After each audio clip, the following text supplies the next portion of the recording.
Dis un mot.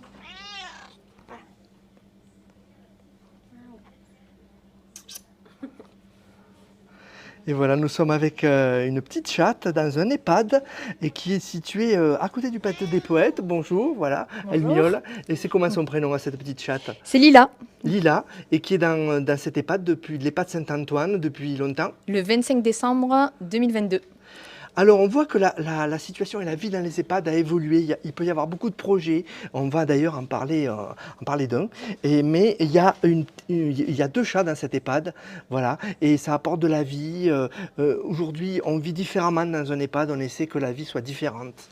Oui, l'exposition Audrey. qu'on va vous montrer, qu'on va vous présenter, fait écho à tout ça, mettre de la vie dans l'EHPAD, montrer la vie qui s'y déroule entre les professionnels, les résidents, et dire qu'aujourd'hui, l'EHPAD n'est plus un lieu fermé, n'est plus... Il est Voilà, ouvert maintenant, hein. Et là voilà, vous cherchez des bénévoles, voilà, on le dit tout de suite. c'est ça, on Pour recherche des venir de bénévoles. l'extérieur, aider, hein, Oui. apporter de l'humain, hein, c'est ça? Donner de son temps au profit des résidents en mettant en relation ce qu'a envie de faire le bénévole et ce qu'ont envie de faire nos résidents. Donc ça peut être des petites choses toutes simples comme des sorties, aller boire un café, aller se promener ou participer à des animations collectives. Donc il y a déjà des résidents et des bénévoles surtout qui ont répondu à notre appel et on est encore en recherche pour étayer notre offre d'accompagnement toujours plus personnalisée pour les résidents.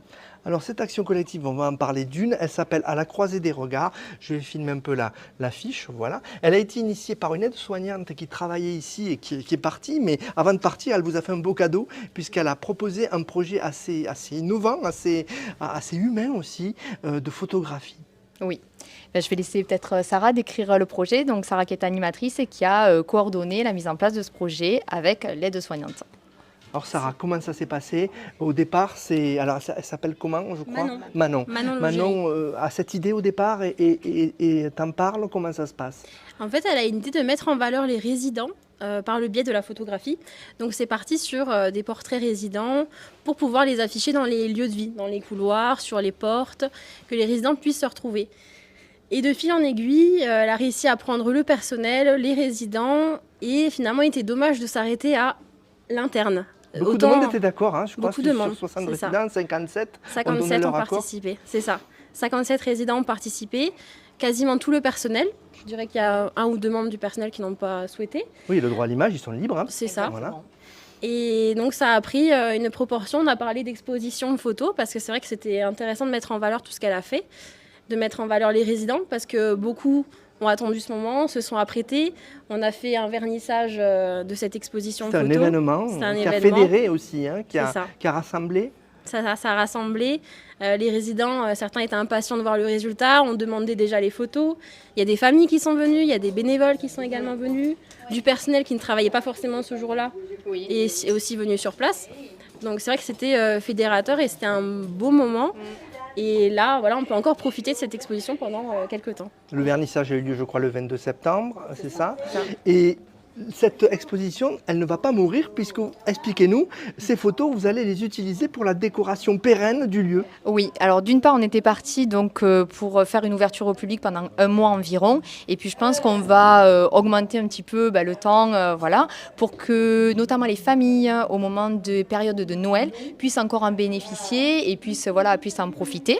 Puis ça a beaucoup plu. On a de temps en temps des gens, quand ils arrivent, que ce soit des visiteurs, etc., qui nous disent « Ah je fais le tour » ou les docteurs qui passent régulièrement tous les mois. Voilà, ça profite à tout le monde. Et voilà. Et aussi, alors bien sûr, il y a des décès dans un EHPAD et les familles ont apprécié d'avoir un souvenir de leur défunt, hein, la personne de leur famille. Alors c'est vrai qu'il y a eu un moment touchant. Après moi je parle de mon point de vue en découvrant l'exposition. J'avais souhaité voir très très peu de photos. Je leur disais depuis un moment pour avoir cette surprise là. Et c'est vrai qu'en découvrant un résident qui était décédé, il avait vraiment des photos très très touchantes. C'est vrai que ça peut faire ressurgir ces émotions là. Mais les familles ont majoritairement été très très contentes de récupérer les photos parce que pour deux d'entre elles, je crois qu'elles ont utilisé pour l'enterrement. Tellement les photos étaient jolies et tellement ça reprenait bien leurs proches. Et tout ça, ça s'est fait dans un budget ou ça s'est fait gratuitement ou il y a eu un budget d'allouer à ça? C'est l'EHPAD qui a permis de financer ce développement surtout de photos et voilà. Et pour vous, le bénéfice, humain, il est total, là, j'imagine. Oui, je crois que ça met bien en valeur le travail qui est fait en EHPAD par les professionnels. Et encore une fois, ça ouvre l'EHPAD et ça le démocratise au public.